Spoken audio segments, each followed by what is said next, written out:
It all started on a sunny Tuesday in a quiet little neighborhood. The sun was shining bright, the birds were chirping, and the air smelled like fresh cut grass.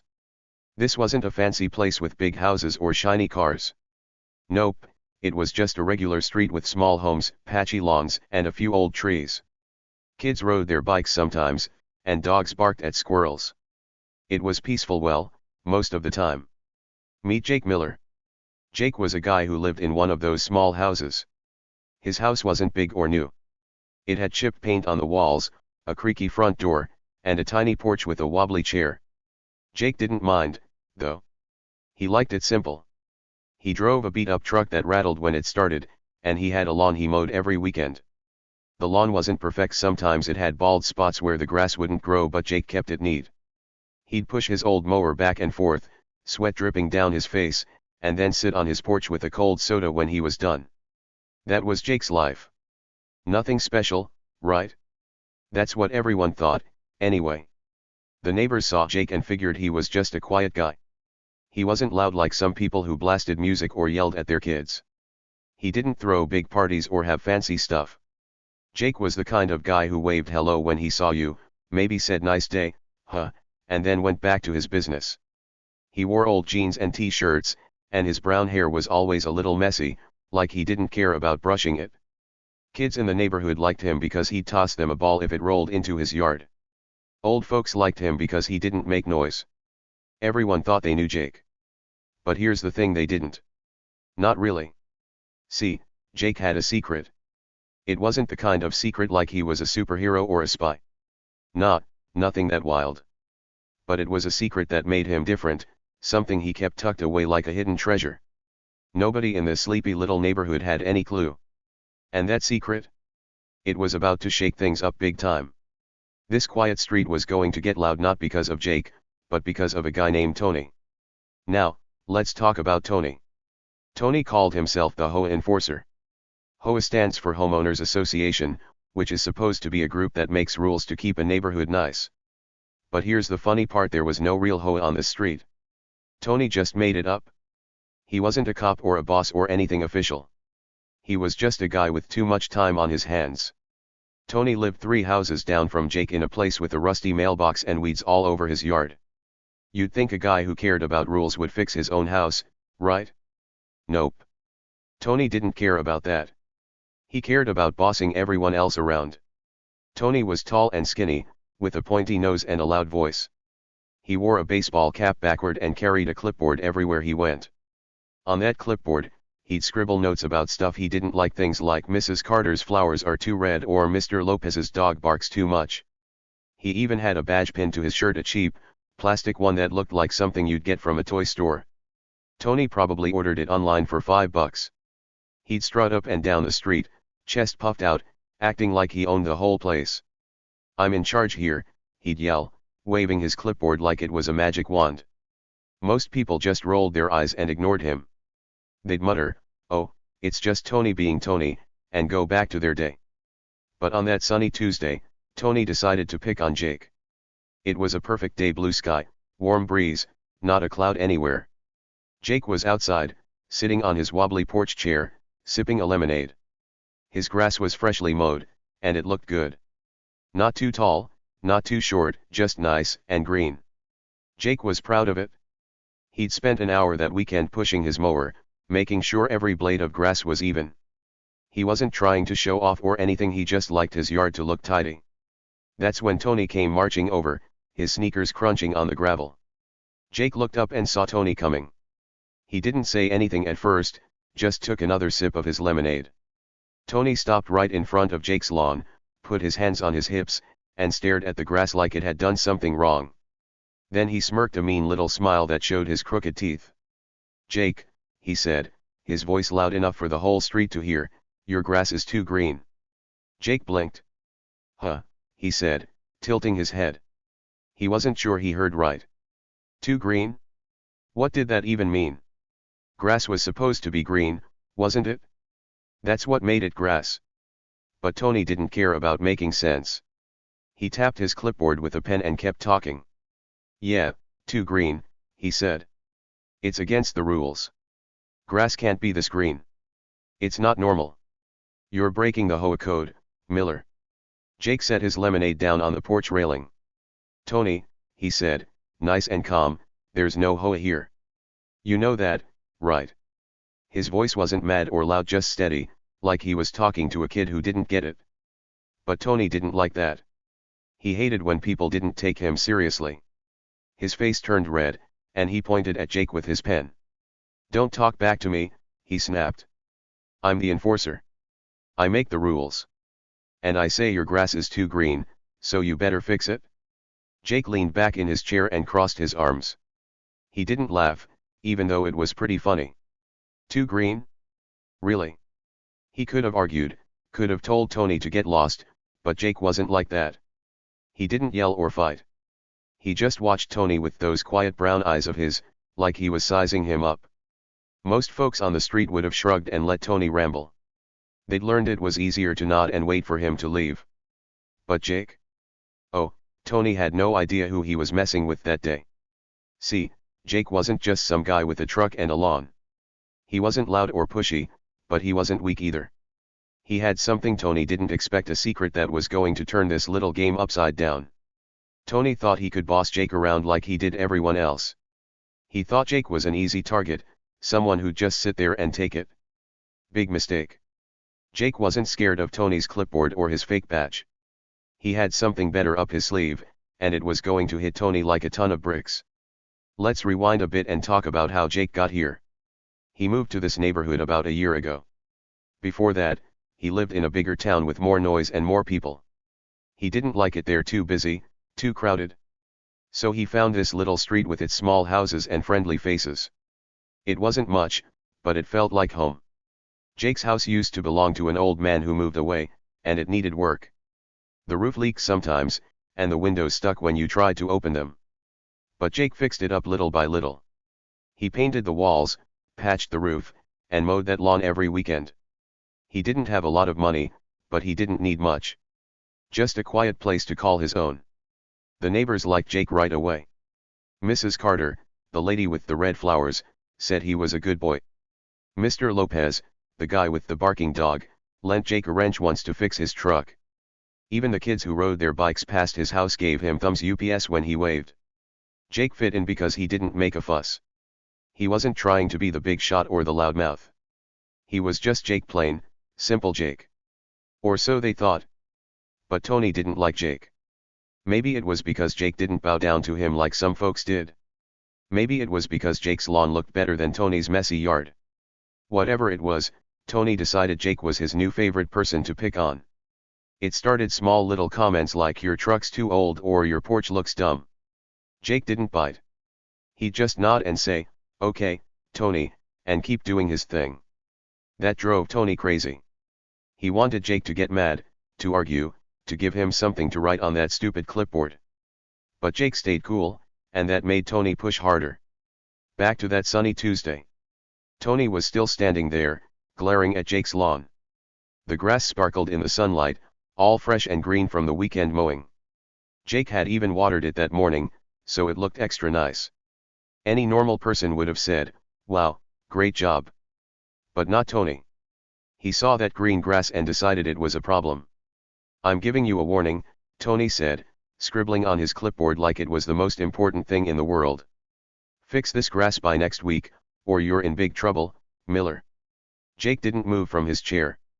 He picked up his lemonade again and took a slow sip. Trouble, huh, he said, his voice quiet but firm. Tony nodded, all smug and proud. Yeah, trouble, he said. Big fines. Maybe even kick you out of the neighborhood. I've got the power here. Jake raised an eyebrow. You sure about that? He asked. Tony laughed a loud, annoying laugh that echoed down the street. Oh, I'm sure, he said. You'll see. That's when Jake smiled. It wasn't a big smile, just a little one, like he knew something Tony didn't. And he did. See, Jake wasn't alone in this. He had a friend and neighbor who was going to make Tony wish he'd never stepped on that lawn. Her name was Miss Clara, and she lived right next door. Miss Clara was an old lady with white hair and a kind face. She wore flowery dresses and baked cookies sometimes. Everyone loved her. But Miss Clara had a secret too. She used to be a judge. A real one, not a fake like Tony. And Jake? He knew all about it? So here's my question for you, awesome viewer, what would you do if some fake cop told you your grass was breaking the rules? Would you laugh? Would you yell? Tell me in the comments, I'm super curious. This story's just getting started, and trust me, it's going to get wild. Tony thought he was the king of the street, but Jake and Miss Clara? They were about to show him who's really in charge. Stick around, you won't believe what happens next. Tony had been bugging Jake for weeks. It wasn't just that one sunny Tuesday when he said the grass was too green. Oh no, Tony had been at it way longer than that. He was like a mosquito buzzing around your ear, annoying and hard to ignore. Every single day, it was something new. One time, he stomped up to Jake's house and pointed at the mailbox. "Your mailbox is crooked," he yelled, shaking his clipboard like it was a big deal. The mailbox wasn't even that bad, just a little tilted from when a kid on a bike bumped it. But Tony acted like it was the worst crime ever. Another day, Jake started his truck to go get some groceries.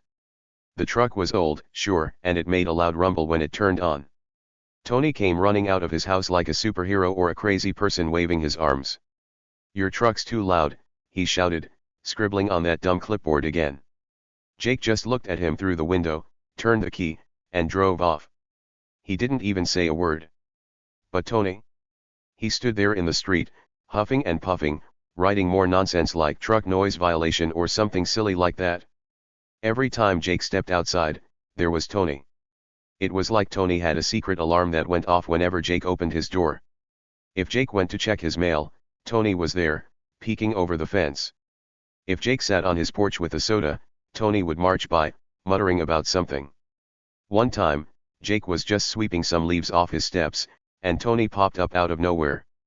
"Your broom's too old," he said, pointing at it with his pen. Jake looked at the broom. It was a little worn out, with bristles sticking every which way, and then back at Tony.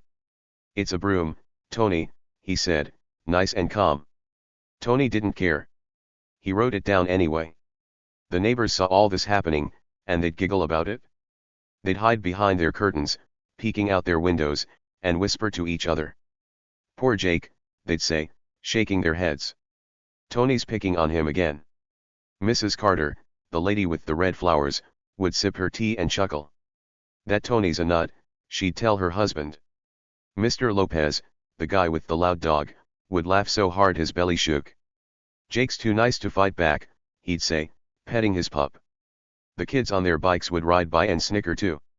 "Tony's gonna get Jake in trouble," they'd yell, pedaling away fast. Everyone thought it was funny, well, everyone except Jake.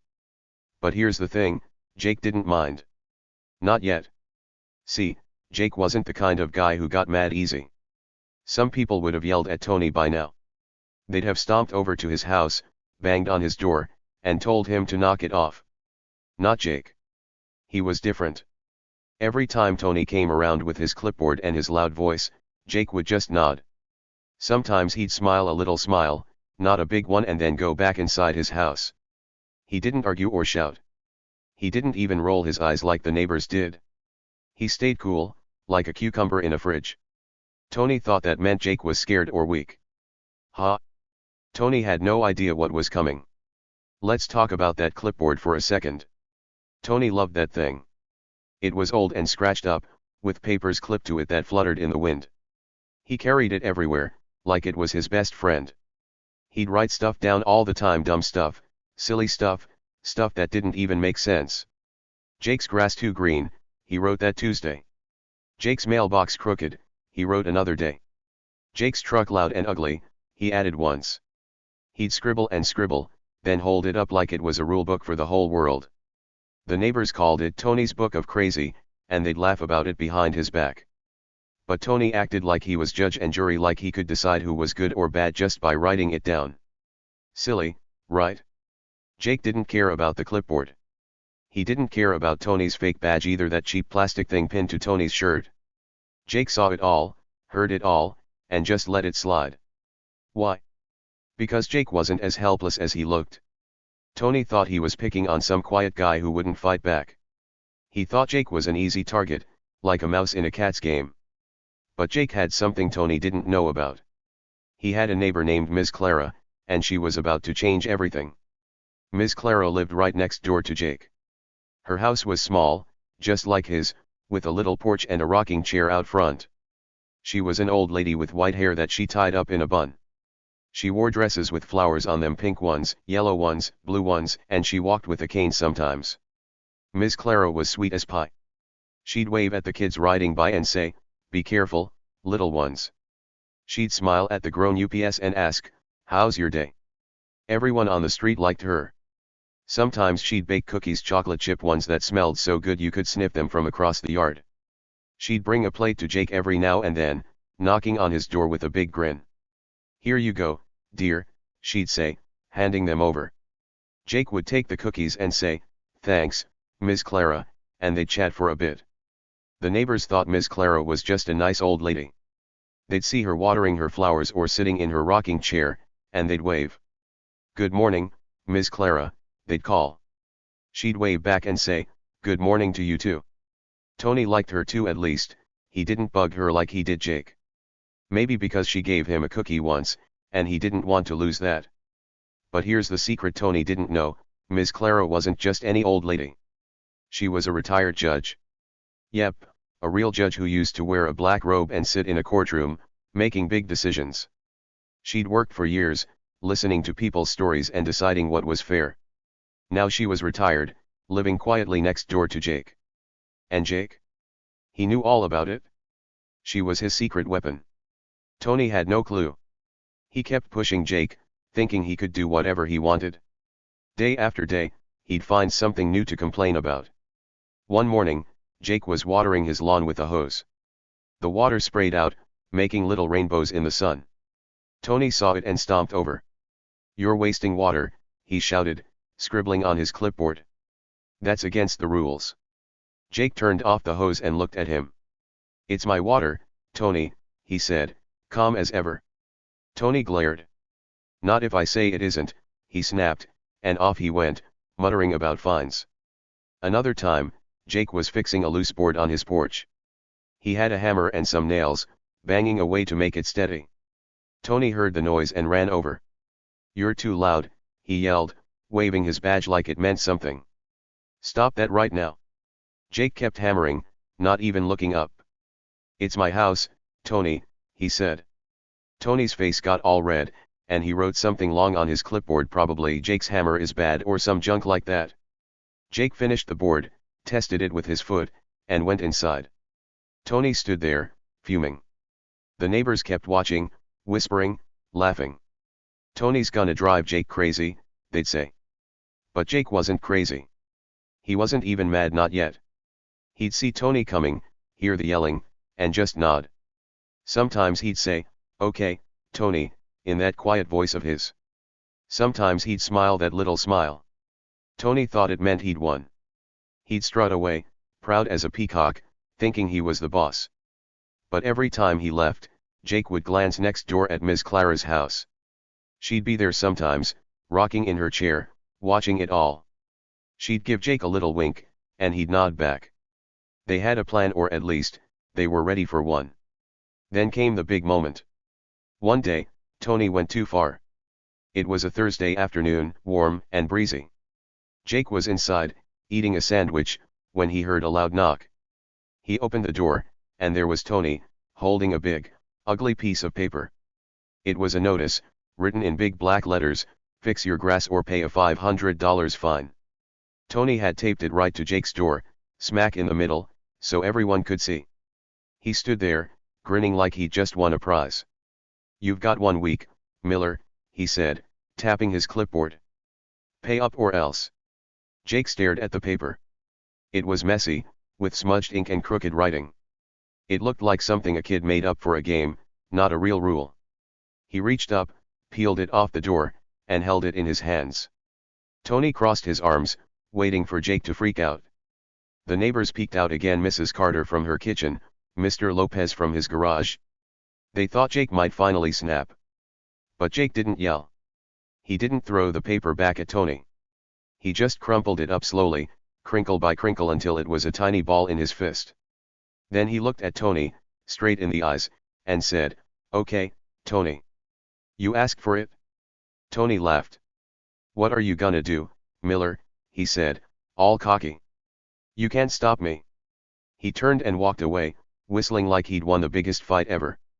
Jake watched him go, the crumpled paper still in his hand. He didn't toss it away. He slipped it into his pocket and shut the door. Inside, he glanced out his window at Miss Clara's house. She was on her porch, sipping tea, and she saw the whole thing. She gave Jake that little wink again, and he nodded back. Tony thought he was in charge, but he just lit a match. Jake wasn't mad, not yet, but he was ready. And Miss Clara? She was ready too. Jake stood inside his house, looking out the window after Tony walked away. The crumpled notice was still in his pocket, a little ball of paper that felt heavier than it should. He didn't say anything out loud, but inside his head, he was thinking. Tony had been a pest for weeks, buzzing around like a fly you can't swat. The mailbox stuff, the truck noise, the grass being too green, it was all silly, but that notice? That was different. $500 was a lot of money, and Jake didn't have cash like that just lying around. Tony was playing a bigger game now, and Jake knew it. Outside, the street was quiet again. Tony's whistling faded as he turned the corner, heading back to his messy house with the weeds and the rusty mailbox. The neighbors were still watching, though. Mrs. Carter poked her head out her front door, holding a broom like she'd been sweeping. "You okay, Jake?" she called, her voice soft but worried. Jake opened his door a crack and waved. "I'm fine, Mrs. Carter," he said, giving her that little smile. She nodded, but her eyes flicked toward Tony's house. "That boy's trouble," she muttered, then went back inside. Mr. Lopez was out too, walking his dog, a little black pup named Max who barked at everything. Max yapped at a squirrel, and Mr. Lopez laughed. "Hey, Jake," he shouted across the yards. "Tony's gone nuts with that paper, huh?" Jake stepped onto his porch and shrugged. "Guess so," he said, leaning against the railing. Mr. Lopez shook his head. "He's been bugging me too, says Max is too loud." "Can you believe that?"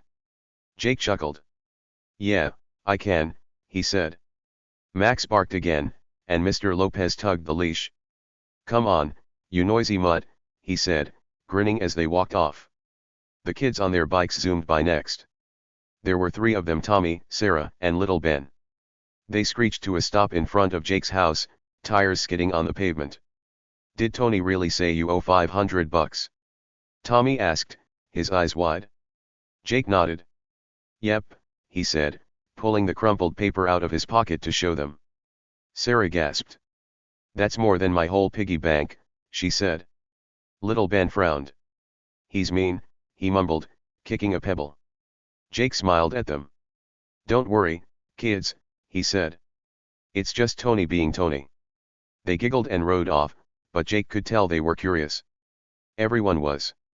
Back inside, Jake tossed the paper ball onto his kitchen table. It rolled a little, then stopped next to his half-eaten sandwich. He sat down, took a bite, and chewed slowly. Tony had been a pain for weeks, but this was the first time he'd stuck something on the door. It felt like a line had been crossed, like Tony wasn't just playing anymore. Jake wasn't scared, though. He wasn't even mad, not yet. He was thinking. And every time he thought about Tony, his eyes drifted to the window, toward Miss Clara's house. She was still out there, rocking in her chair, sipping her tea. She looked peaceful, but Jake knew better. Miss Clara was sharp, and she didn't like bullies like Tony. Let's talk about how Tony got worse after that. The next day was Friday, and the sun was out again. Jake woke up early, made some coffee, and stepped outside to grab his newspaper. It was lying on the porch, all rolled up like usual. But when he bent down to pick it up, he saw something else, another notice. This one wasn't taped to the door, it was stuck under a rock on his steps. Jake picked it up and unfolded it. More messy writing, more big letters: "Your porch is too creaky. Fix it or pay $200. Jake stared at it, then looked around. Tony wasn't there, but Jake knew who'd left it. He shook his head and went back inside. Later that morning, Jake decided to wash his truck. It was dusty from sitting in the driveway, and he figured a little water wouldn't hurt. He grabbed a bucket, filled it with soapy water, and started scrubbing. The truck's red paint faded and Chip looked a bit shinier as he worked. He was halfway done when Tony showed up again. "Hey!" Tony yelled, marching over with his clipboard. "You're washing your truck wrong." Jake paused, sponge in hand, and turned to look at him. "Wrong?" he asked. Tony nodded, all serious. "Yeah, wrong. You're getting water on the grass, and that's not allowed." He scribbled something fast, probably truck washing bad, and smirked. "That's another fine, Miller." Jake didn't say much. He dipped the sponge back in the bucket and kept washing. Tony stood there, waiting for Jake to argue, but Jake didn't. He just hummed a little tune, scrubbing the truck like Tony wasn't even there. That made Tony mad. "You think you're smart, huh?" he snapped, stepping closer. "I'll keep fining you till you listen." Jake finished the truck, tossed the sponge in the bucket, and looked at Tony. "Okay, Tony," he said, then picked up the bucket and went inside. Tony stomped off, muttering under his breath. The neighbors saw that too. Mrs. Carter was watering her flowers, and she frowned when Tony yelled. "He's getting worse," she whispered to herself. Mr. Lopez was fixing his fence, and he snorted when Tony stormed by. "That guy needs a hobby," he said to Max, who barked in agreement. The kids rode past again, giggling. "Tony's mad now." Sarah called to Jake, who waved from his porch. Everyone could feel it. Tony was turning up the heat, and Jake was still cool as ice. Saturday came, and Tony didn't stop. Jake was mowing his lawn again, same as every weekend. The mower roared as he pushed it back and forth, cutting the grass nice and even. It was still green, still pretty, despite Tony's complaints. Halfway through, Tony showed up with a new trick. He had a measuring tape, a long yellow one he'd probably found in his garage. He stretched it out across Jake's lawn, squinting at the grass like a scientist. "What are you doing, Tony?" Jake asked, turning off the mower. Tony didn't look up. "Checking your grass height," he said. "It's too short now. Against the rules." He wrote it down, another fake fine, another scribble on that clipboard. Jake crossed his arms and watched. "Too short," he said. Tony nodded. "Yep.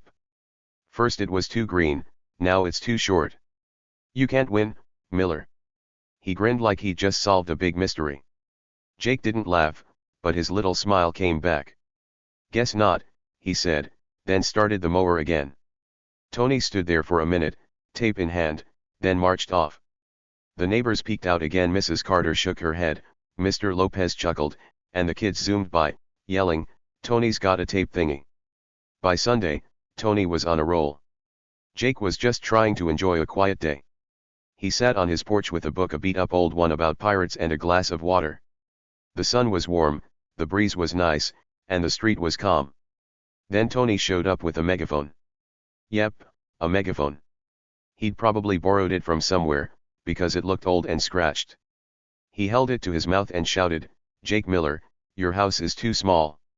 His voice boomed down the street, loud enough to scare the birds out of the trees. Jake looked up from his book. "Too small," he called back. Tony nodded, yelling through the megaphone again. "Yeah, too small. It's ugly. Pay $300 or fix it." The neighbors came out for that one. Mrs. Carter stepped onto her porch, hands on her hips. "What's that fool doing now?" she said. Mr. Lopez opened his garage door, Max barking like crazy. "He's lost it," he shouted. The kids screeched to a halt, staring at Tony with big eyes. "He's got a loud thing," Tommy said.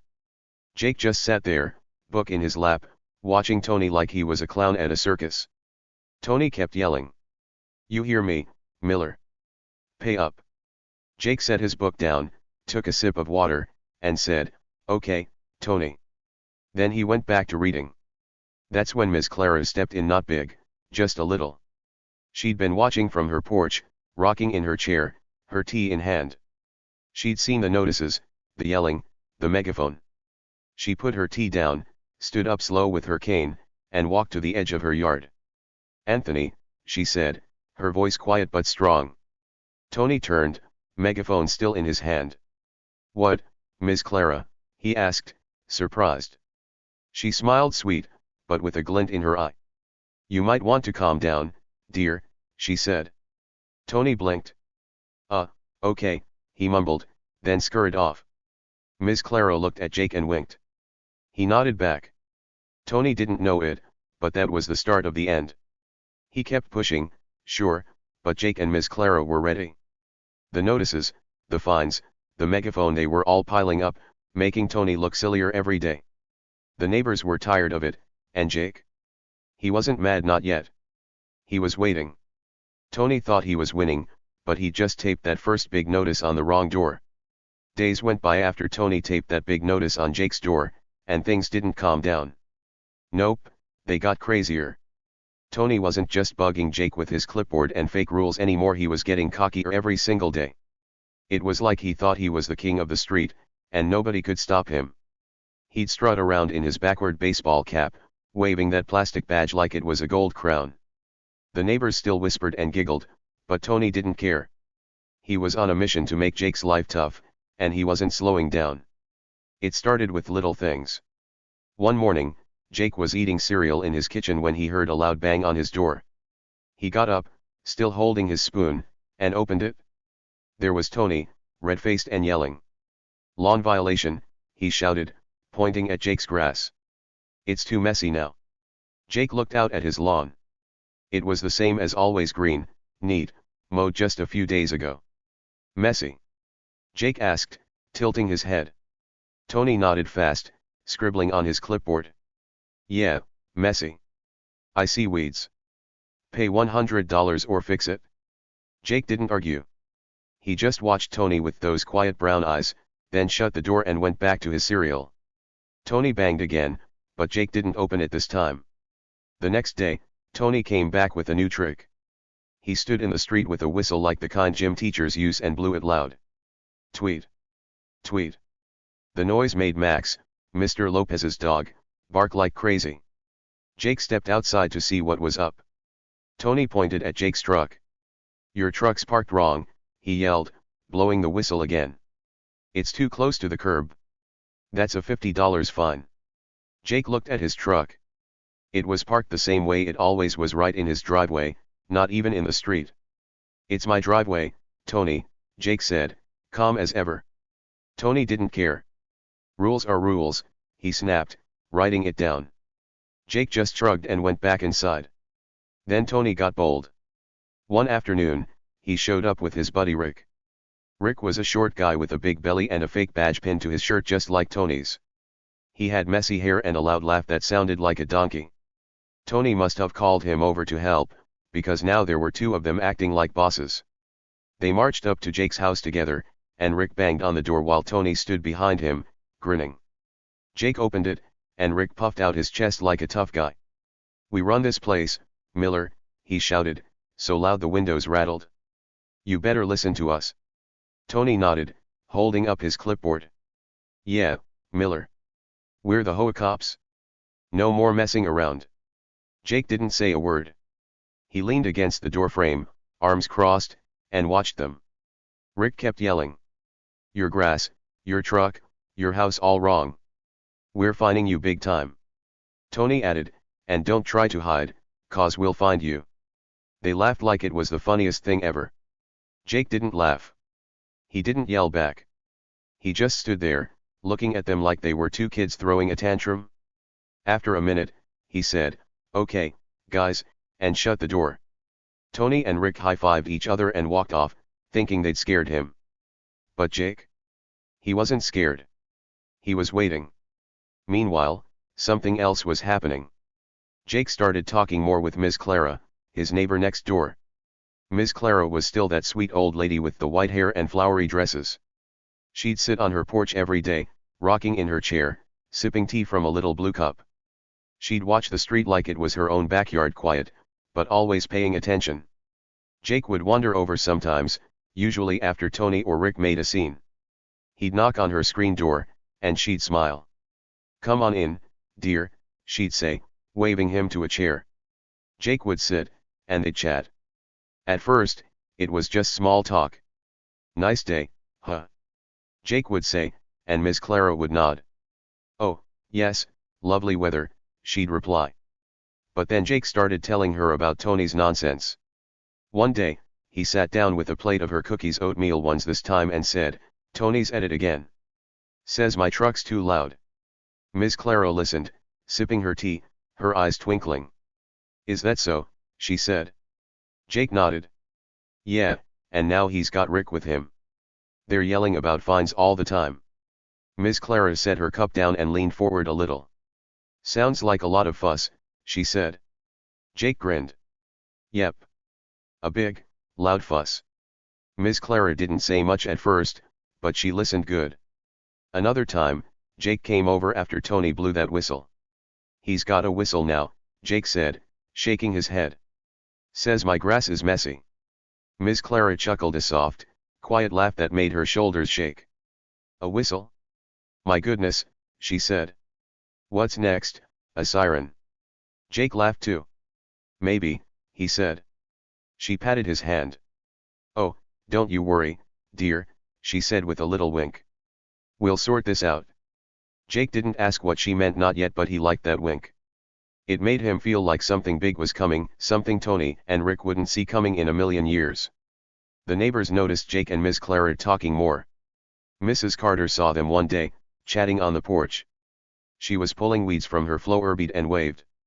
"You two plotting something?" she called, teasing. Jake waved back. "Just eating cookies, Mrs. Carter," he said. Miss Clara held up the plate. "Want one?" she asked.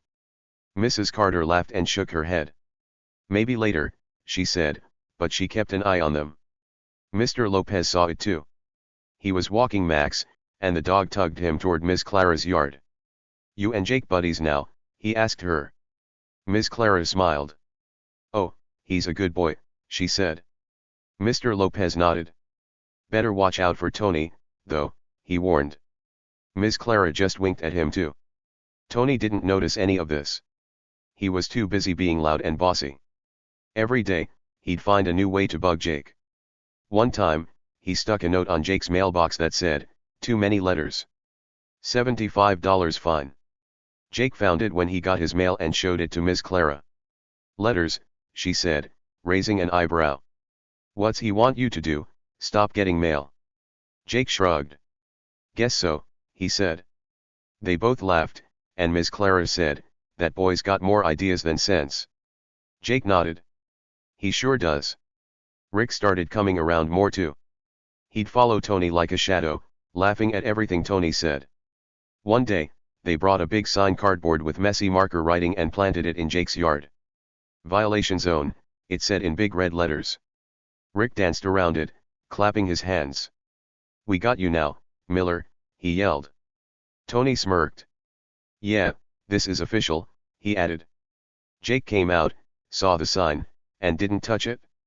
He just looked at them and said, "Nice art project." Then he went back inside.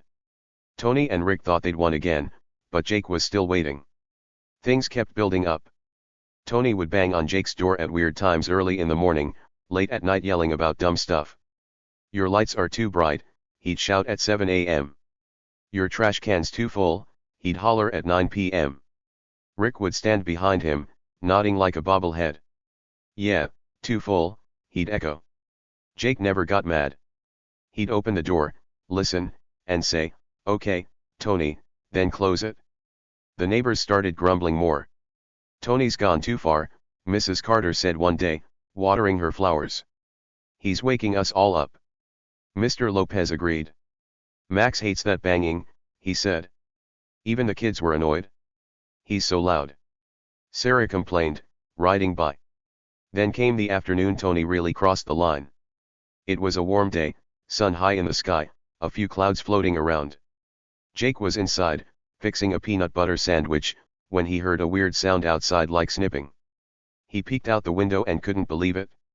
Tony was on his lawn, holding a pair of scissors, big, shiny ones with black handles, and he was cutting the grass. Not with a mower, not with a trimmer, but with scissors, snip by snip. Bits of green flew everywhere as he hacked away, laughing like a goof. "I'll fix it for you, Miller," he shouted, waving the scissors in the air. Rick was there too, leaning on the mailbox, giggling like it was the best show ever. Jake opened his door and stepped out. He didn't rush or yell. He just leaned against the doorframe, arms crossed, watching Tony chop his lawn into a mess. The grass looked silly now, short in some spots, long in others, like a bad haircut. Tony kept going, snipping and laughing. "See? I'm helping you," he said, tossing a handful of grass over his shoulder. Rick clapped. "Yeah, helping," he cheered. Jake didn't move. He stood there, quiet, letting them have their fun. Then he spoke, calm and steady. "You sure you want to do that, Tony?" he said. Tony stopped snipping and looked up. His face was sweaty, and grass stuck to his shirt. He sneered a mean, twisty smile. "What are you gonna do about it, Miller?" he said, holding the scissors up like a trophy. "This is my street. I fix what I want." Rick laughed louder. "Yeah, his street," he added. Jake didn't answer right away. He just looked at them, Tony with his scissors, Rick with his dumb grin, and nodded. "Okay," he said, then turned and went back inside. Tony snipped one more time, threw the scissors on the ground, and strutted off with Rick. "We showed him," Tony bragged as they left. But here's the thing, Tony didn't show Jake anything. He'd crossed a big line. Cutting Jake's grass was personal. The neighbors saw it happen. Mrs. Carter gasped from her porch. "He's ruined Jake's lawn," she said, clutching her watering can. Mr. Lopez ran out with Max, who barked at the mess. "That's nuts," he yelled. The kids rode up, staring at the chopped up grass. "Tony's a weirdo," Tommy said. Everyone was buzzing now, but Jake? He was inside, sitting at his table, eating that peanut butter sandwich. He wasn't mad, not yet. He was waiting. Miss Clara saw it too. She'd been rocking on her porch, her tea gone cold, watching the whole thing. When Tony and Rick left, she stood up slow, leaning on her cane. She walked to the edge of her yard and looked at Jake's lawn. It was a disaster, patches everywhere, grass scattered like confetti. She shook her head, but that twinkle was back in her eye. She glanced at Jake's house, knowing he was in there. She didn't say anything out loud, but her little smile said it all. Tony had gone too far, and something big was coming. Jake knew it. Miss Clara knew it. Tony and Rick? They had no clue. The next morning started like any other day on the quiet little street. The sun was up, shining bright, and a few birds chirped in the trees. Jake was inside his small house, sipping coffee from a chipped mug. He'd just finished his toast and was thinking about fixing that creaky porch step. Everything seemed normal until it wasn't. A loud noise blasted through the air, so loud it made Jake's windows shake. He set his mug down and peeked out the curtain. What he saw made his eyes go wide. It was Tony. And Tony wasn't alone this time. He didn't just have Rick or his clipboard or his scissors. Nope, Tony had a megaphone. Yep, a real megaphone, like the kind coaches use at football games. It was old and scratched up, with a big speaker part that he held to his mouth. He stood right in the middle of Jake's lawn, that same lawn he'd hacked up with scissors the day before, and he pressed a button. A screech came out first, then his voice boomed, loud enough to wake the whole neighborhood. "Jake Miller," he shouted, his words echoing off the houses. "You're fined $1,000 now. Pay up or leave." Jake opened his door and stepped onto the porch, still holding his coffee mug. Tony kept going, yelling through the megaphone like he was the boss of the world. "You didn't fix your grass. You didn't pay the fines. You're done, Miller. $1,000, or get out of my street." His voice was so loud it hurt Jake's ears, and little bits of spit flew out of the megaphone. Jake didn't say anything yet. He just stood there, watching, his face calm like always. The neighbors heard it too. Oh boy, did they hear it? Windows slid open all down the street. Curtains pulled back, and heads poked out. Mrs. Carter was in her kitchen, washing dishes, when the noise hit. She dropped a plate in the sink. It didn't break, but it clattered loud and ran to her window. "What in the world?" she gasped, her jaw dropping so far it almost hit her chest. Mr. Lopez was in his garage, tinkering with a bike, when the megaphone blared. He jumped, banged his head on a shelf, and rubbed it as he looked out. "Tony's lost his mind," he said, his mouth hanging open. Even the kids, Tommy, Sarah, and little Ben, stopped riding their bikes and stared. "He's got a big loud thing," Sarah whispered, her eyes huge. Tony didn't care who was watching. He kept yelling. "You think you're smart, Miller? Ignoring me? Well, not anymore. $1,000. Pay it today, or pack your bags." He waved the megaphone around like a sword, pointing it at Jake's house, then at the truck, then at the lawn.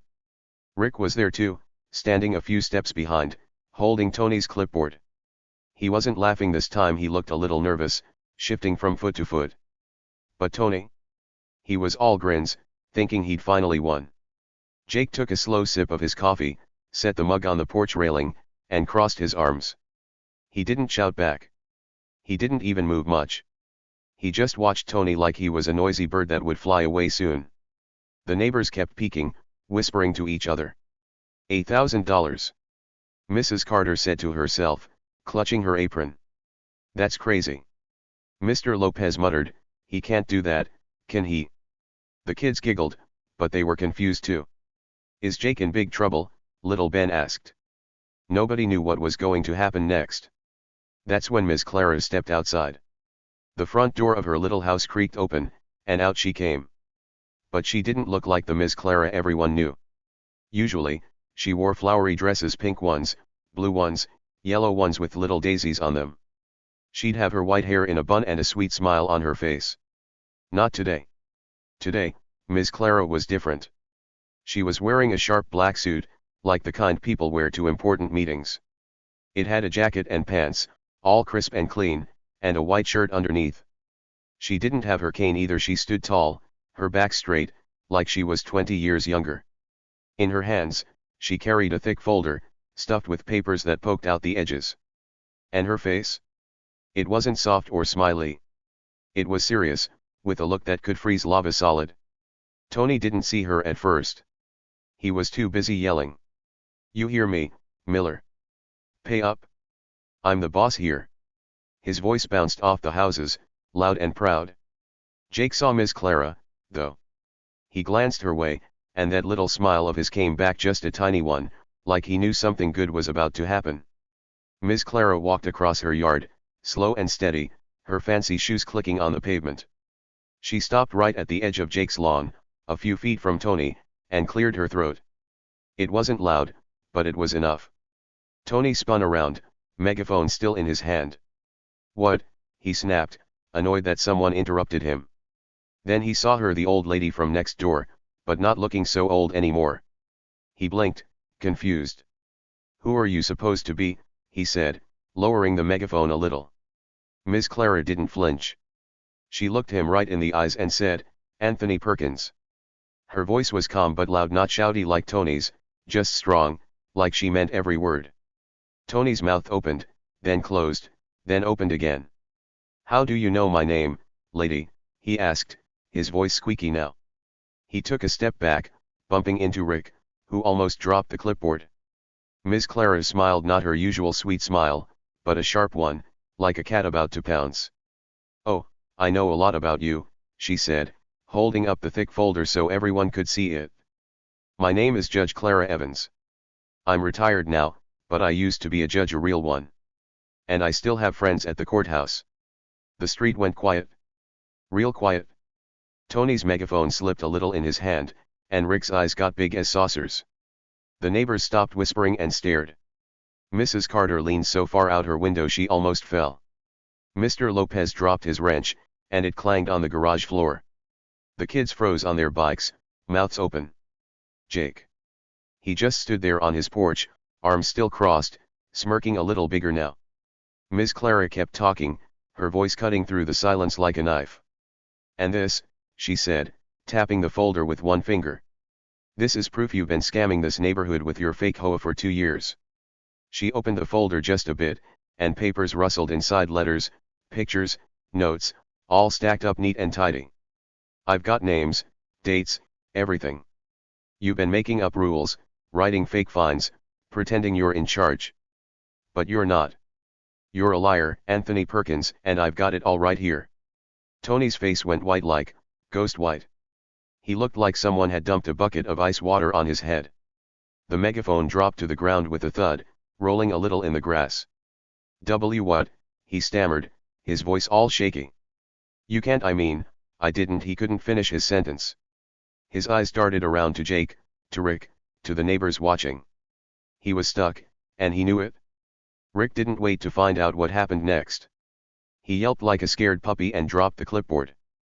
Papers flew everywhere, fluttering onto Jake's lawn like leaves in the wind. I'm out. Rick shouted, and he bolted. He ran down the street so fast his shoes slapped the pavement, his big belly bouncing with every step. He didn't look back, not once. Tony stood there alone, staring at Miss Clara, his mouth flapping like a fish out of water. The neighbors gasped. Mrs. Carter clapped a hand over her mouth. A judge, she whispered. Mr. Lopez laughed out loud, a big, booming laugh. She got him, he said, slapping his knee. The kids cheered. Go, Miss Clara. Tommy yelled, pumping his fist.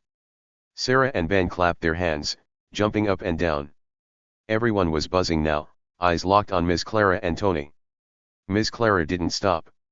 She took a step closer to Tony, holding the folder like a shield.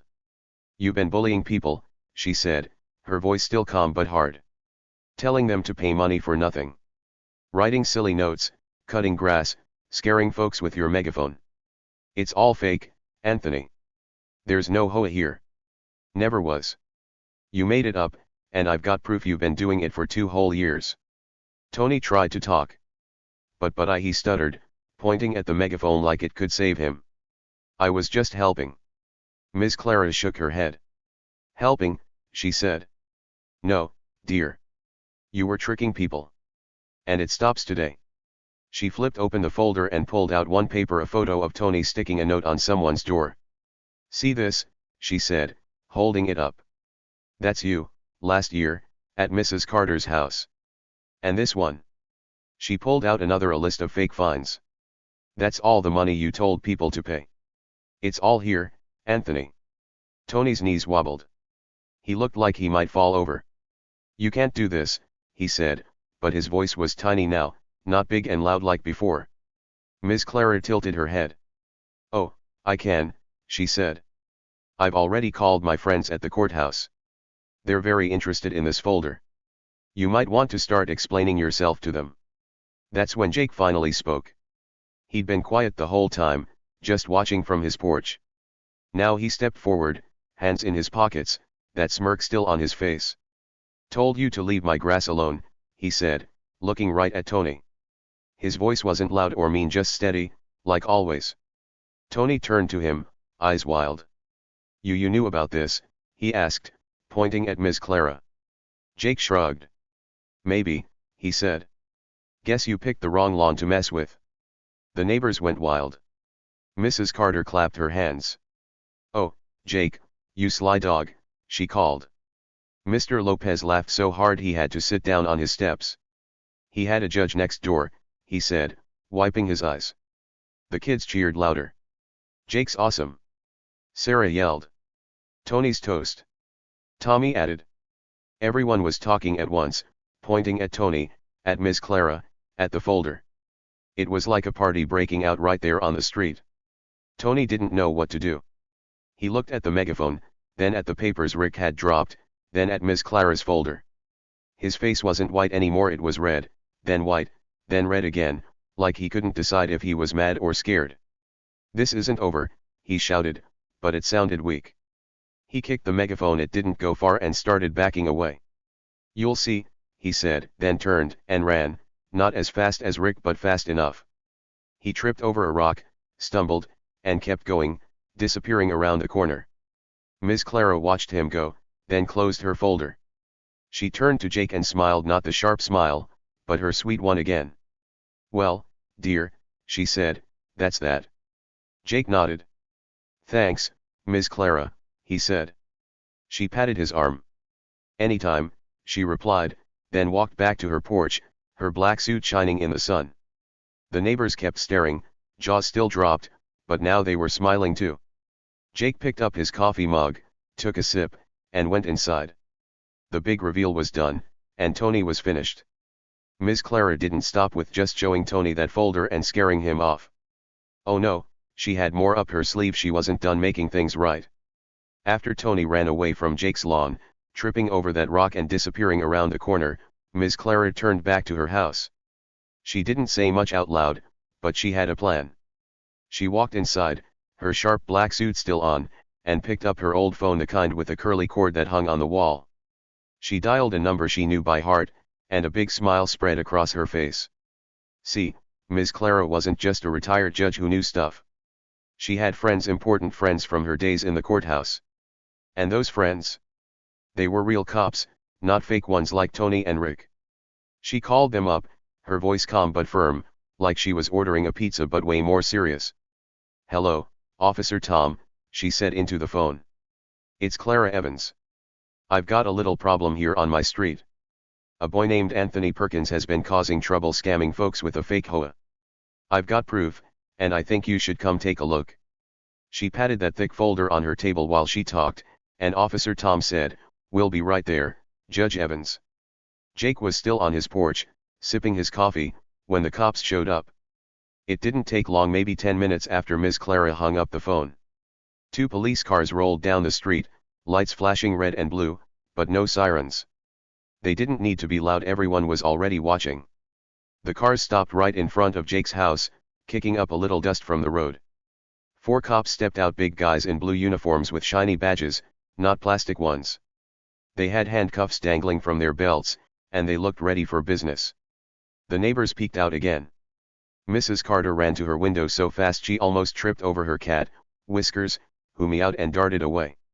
"Cops," she whispered, pressing her nose to the glass. Mr. Lopez opened his garage door all the way, Max barking at his feet. "They're here for Tony," he said, grinning. The kids Tommy, Sarah, and little Ben dropped their bikes and ran to the edge of Jake's yard. "Police cars!" Tommy yelled, jumping up and down. "Cool," Sarah added. Everyone was buzzing, waiting to see what happened next. Tony didn't get far when he ran off. He'd made it to his house 3 doors down from Jake's with the rusty mailbox and the weedy yard. He was inside, pacing back and forth, muttering to himself. "They can't do this," he kept saying, tugging at his backward baseball cap. "It's my street. I'm the boss."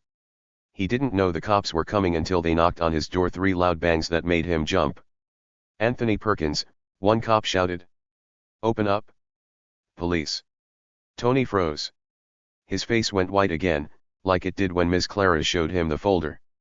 He peeked out his window, saw the flashing lights, and gulped. "Uh-oh," he said under his breath. The cops knocked again, bam, bam, bam, and Tony knew he couldn't hide. He opened the door slow, his hands shaking, and tried to smile. "Hey, officers," he said, his voice all wobbly. "What's up?" The biggest cop, Officer Tom, Ms. Clara's friend, stepped forward. He was tall, with a mustache and a stern look. "We heard you've been causing trouble," he said, crossing his arms. "Fake HOA, fake fines, cutting people's grass. That sound familiar?" Tony's smile dropped. No, it's just a misunderstanding," he stammered, waving his hands. "I was helping. Keeping the street nice."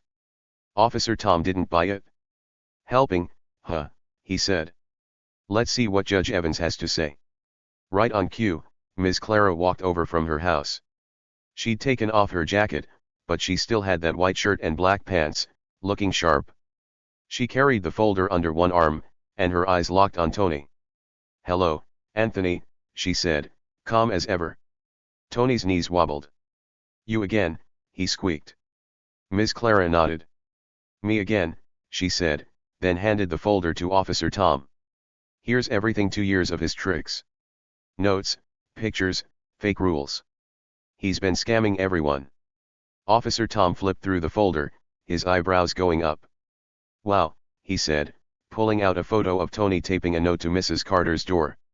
"This is you, right?" Tony gulped. Maybe," he said. Tom pulled out another paper, a list of fines Tony wrote for Mr. Lopez's dog barking. "And this?" he asked. Tony's shoulders slumped. "Okay, yeah, but it wasn't bad," he tried. The cops didn't listen. Officer Tom nodded to the others. "That's enough," he said. "Anthony Perkins, you're coming with us." Tony panicked. Wait, he shouted, stepping back. It's not my fault. Rick helped too. But Rick was long gone, nobody knew where he'd run off to. The cops didn't care. Two of them stepped forward, pulling out their handcuffs. The metal clicked as they snapped them open. Hands behind your back, one said. Tony tried one last time. Please, it's a misunderstanding, he begged, his voice all high and whiny. Too late. The cops grabbed his arms, turned him around, and clicked the handcuffs on his wrists. Let's go, Officer Tom said, and they started walking Tony to the car. The neighborhood cheered loud and wild. Mrs. Carter clapped her hands so hard her palms turned red. Good riddance, she yelled from her porch. Mr. Lopez pumped his fist in the air. Take him away, he shouted, and Max barked like he agreed. The kids jumped up and down, cheering like it was a parade. Bye, Tony. Tommy called. You're in trouble now. Sarah added. Little Ben just waved, grinning big. Even the birds seemed to chirp louder, like they were happy too. Tony didn't look happy. He stumbled as the cops led him to the car, his cap falling off and landing in the dirt. This isn't fair, he whined, but nobody listened. The cops opened the car door, pushed him inside gently, but firm, and shut it. Tony's face pressed against the window, all squished and sweaty, as he stared out at the street. The cars pulled away, lights still flashing, and the sound of the engines faded down the road. Tony was gone, and the street was quiet again, well, except for the cheering. Jake watched it all from his porch. He hadn't moved much, just stood there, arms crossed, that little smirk still on his face. When the cop cars left, he walked down his steps and over to Miss Clara. She was standing in her yard, watching the cars disappear, the folder now tucked under her arm. Jake stopped next to her and nodded, just one little nod, like a silent thank you. Nice work, Miss Clara, he said, his voice quiet but warm. Miss Clara turned to him and smiled her sweet smile, not the sharp one. Oh, it was nothing, dear, she said. Then she reached into her pocket, pulled out a cookie chocolate chip, fresh from that morning, and handed it to him. Next time, let me know sooner, she said with a little wink. Jake took the cookie and grinned. Deal, he said, taking a big bite. It was warm and gooey, just how he liked it. He didn't say much more, he didn't need to. Miss Clara had handled everything, and Tony was gone. Jake turned and walked back to his house, munching the cookie, his truck rattling in the driveway like it was happy too. He didn't need to yell or fight, he just waited, and Miss Clara took care of the rest. The neighbors weren't done, though. Oh no, they wanted to celebrate. Mrs. Carter came out first. She'd been watching Tony get hauled off, and now she grabbed a pitcher of lemonade from her kitchen. She marched over to Jake's porch, her apron still on, and set it down on the railing. Jake, you're a hero, she said, pouring him a glass. Jake blinked. Me, he said. Nah, it was Miss Clara. Mrs. Carter waved her hand. You stood up to Tony too, she said, handing him the lemonade. We're proud of you. Jake took the glass and sipped it, tart and sweet, just right. Thanks, Mrs. Carter, he said, and she beamed. Mr. Lopez was next. He walked over with Max trotting beside him, the little dog wagging his tail so fast it blurred. Jake, my man. Mr. Lopez said, slapping Jake on the shoulder. You and Miss Clara saved us. Tony fined me for Max barking, can you believe that? Max barked then, like he was saying, yep, me. Jake laughed. Yeah, I believe it, he said. Mr. Lopez pulled a soda from his pocket, warm, but still fizzy, and handed it to Jake. For you, he said. No more Tony nonsense. Jake took it, popped the tab, and nodded. Cheers, he said, and Mr. Lopez grinned. The kids ran up too, their bikes left in a pile on the grass. Tommy held out a candy bar half eaten, but he'd saved the good part. You're cool, Jake, he said, shoving it at him. Sarah nodded. Yeah, you and Miss Clara are like superheroes. Little Ben didn't have anything to give, so he just hugged Jake's leg quick and ran off, giggling. Jake looked at the candy, the soda, the lemonade, and shook his head with a smile. You guys are nuts, he said, but he took it all anyway. Turns out, Tony had been bugging everyone, not just Jake. After the cops took him away, the neighbors started talking. Mrs. Carter said, "He told me my flowers were too red, wanted $50 to fix them." Mr. Lopez added, "He fined me for my fence being too short, $75. The kids chimed in. "He said our bikes were too fast." Tommy said, "Told us to pay $20. Sarah nodded. "He's a big meanie." Everyone laughed, but they were mad too. Tony had been picking on the whole street, making up rules and fake fines, and nobody knew how to stop him until Jake and Miss Clara did. By afternoon, the street was buzzing with happy chatter. People came out of their houses, some Jake didn't even know well, like old Mr. Hank from the corner, who never left his porch. "Good job, kid," Mr. Hank called, waving his cane. A lady named Beth, who lived across the street, brought Jake a muffin. "Tony fined me for my curtains," she said. "You set us free." Jake's porch turned into a little party, lemonade, soda, cookies, muffins, all piling up. He didn't know what to do with it all, so he just sat there, eating and nodding as folks thanked him. Miss Clara came back out too. She'd changed into one of her flowery dresses, pink this time, and sat on her porch, rocking in her chair. Neighbors waved at her too. "Miss Clara, you're amazing," Mrs. Carter called. "A judge? Who knew?" Mr. Lopez shouted, "You're the real boss." Miss Clara just smiled and waved back. "Oh, hush," she said, but her eyes twinkled. She'd saved the day, and she knew it. Jake looked around at the happy faces. The neighbors who'd laughed at him before were now his friends. They didn't see him as poor Jake anymore. He was the guy who stood up to Tony, even if he didn't yell or fight. And Miss Clara? She was the hero who made it happen. Tony's little stand, the one where he thought he'd win, turned into Jake's little stand, and it set them all free. The sun started setting, painting the sky orange and pink. The street glowed, and the air smelled like grass and lemonade. Jake leaned back in his wobbly chair, sipping Mrs. Carter's drink, and looked at his lawn. It was still a mess from Tony's scissors, but he didn't care. Tony was gone, the fines were fake, and the neighborhood was happy. He glanced at Miss Clara's porch. She was sipping tea now, watching the sunset too. She caught his eye and winked. Jake raised his glass to her, and she nodded back. Justice was served, and it felt good. So here's the thing about Jake and this whole crazy story: he didn't need to yell or fight to win. Nope, not even a little bit. Tony was loud, super loud, with his megaphone and his fake rules, banging on doors and cutting grass with scissors. He thought being noisy made him the boss. But Jake? Jake was quiet. He didn't shout back or get mad or throw a fit. He just waited, watched, and let the truth do all the work. And guess what? It worked. Tony's big mess fell apart, and Jake came out on top without even raising his voice. Think about that for a second. Jake could have stomped over to Tony's house and yelled, "Stop it!" He could have grabbed that megaphone and smashed it on the ground. He could have argued every time Tony taped a silly note to his door or fined him for dumb stuff like his truck being too loud. But he didn't. He stayed cool like a popsicle on a hot day and let Tony dig his own hole. And Miss Clara? She was quiet too, rocking on her porch, sipping tea, until it was time to step in with her big folder and her judge power. Together, they showed that you don't need to be loud to be strong. Sometimes, the quiet ones, the ones you'd never suspect, have the biggest surprises up their sleeves. Jake looked like just a regular guy, right? Small house, beat-up truck, mowed his lawn every weekend. Nobody thought he'd be the one to stop Tony. The neighbors giggled at first, saying, "Poor Jake," like he couldn't do anything. Even Tony thought Jake was easy to pick on.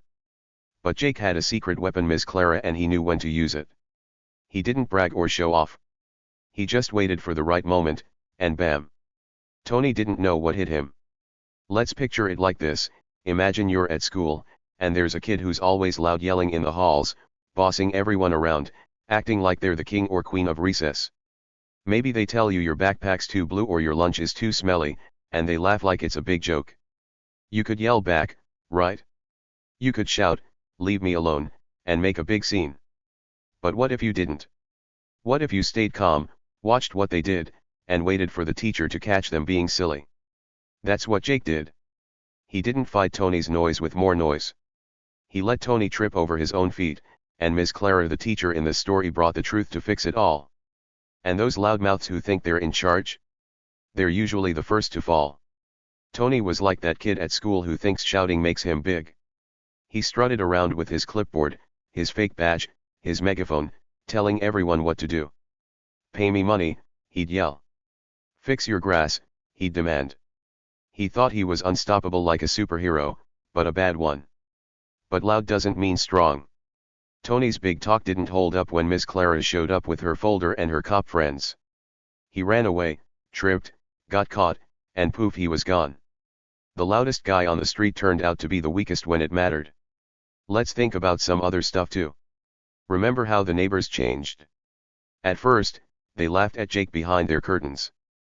"Poor Jake," they'd say, like he was some helpless puppy.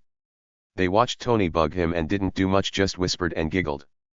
But after Miss Clara's big reveal and the cops took Tony away, they saw Jake different. They brought him lemonade, soda, cookies, even a muffin. They waved and smiled and called him a hero. Why? Because Jake didn't give up. He stayed calm, and that made him tough in a way Tony never was. Quiet toughness beats loud nonsense every time. What about Miss Clara? She's a big part of this lesson too. She looked like a sweet old lady baking cookies, wearing flowery dresses, rocking on her porch. Nobody guessed she used to be a judge with courthouse pals. She didn't tell everyone, "Hey, I'm super important." She kept it secret until it was time to help Jake. That's another thing, the quiet ones can surprise you most when you least expect it. Miss Clara didn't need to be loud to be powerful. She had smarts and proof, and that was enough. So, what do you think, viewer? Could you stay calm like Jake, or would you snap at a guy like Tony? Let's play a little game in your head. Imagine someone's bugging you. Maybe they say your shoes are too dirty or your drawing's too messy. They're loud about it, pointing and laughing. Could you be like Jake and just nod, wait, and let them mess up on their own? It's hard, right? Sometimes you want to yell, "Stop it," and stomp your feet. I get it, I'd want to snap too. But Jake shows us there's another way. Staying calm can be stronger than shouting, and it can feel really good when the truth comes out. Let's try another example. Say you're on a soccer team, and one kid's always yelling, "Pass to me. I'm the best." They kick the ball too hard, miss the goal, and blame you. You could yell back, "No, you're not," and start a fight. Or you could be like Jake, keep playing, wait for your turn, and score a goal when they're not looking. The coach sees who's really good, and the loud kid looks silly. That's what Jake did with Tony. He waited for his shot, and Miss Clara kicked the winning goal. This story's got a big idea: you don't have to be loud to win. Tony thought noise was power, banging on doors, blowing whistles, shouting through that megaphone. But power isn't about being the loudest in the room. It's about being smart, patient, and true. Jake didn't need to scream to show he was right. He had Miss Clara and the truth on his side. And when the cops came, Tony's noise didn't save him. It just made him look dumber when he fell. Let's talk about you for a minute. Have you ever met a Tony? Maybe not a guy with a clipboard and a fake badge, but someone who's loud and bossy? Maybe a kid at school, a cousin, even a grown-up who thinks they're in charge of everything? They might bug you, tease you, tell you what to do. It's easy to get mad and yell back. I've done it. But next time, think about Jake. What if you smiled, nodded, and waited? What if you let them trip over their own silly rules? You might surprise them and yourself with how strong you can be without saying a word. And what about the Miss Claras in your life? Those quiet ones who don't brag but always have your back. Maybe it's a teacher who listens when you're sad, a friend who helps with homework, or a grandparent who knows more than they let on. They're out there, waiting to step in when you need them. Jake had Miss Clara, and she turned the whole game around. Who's your Miss Clara? Maybe you don't know yet, but they're there, ready to help when the Tonys get too big for their boots. This story's ending is happy, right? Tony's gone, the neighbors are free, Jake's eating cookies and lemonade. But it's more than just a fun ending, it's a lesson. You don't have to fight every fight with loud words or fists. Sometimes, waiting and watching is the best way to win. The truth has a way of showing up, like Miss Clara with her folder, and it's stronger than any megaphone. Tony learned that the hard way, and Jake proved it without breaking a sweat. So, what do you think, viewer? Could you be like Jake, cool and quiet, or would you snap at Tony and his nonsense? Tell me below. I want to hear your ideas. Maybe you've got a story about a loudmouth you beat without yelling.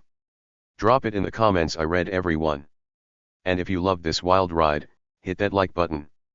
It means the world to me, like a big high five from you. It keeps me telling stories, and I've got more coming.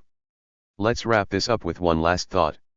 Next time you see someone acting big and loud, remember Jake and Miss Clara.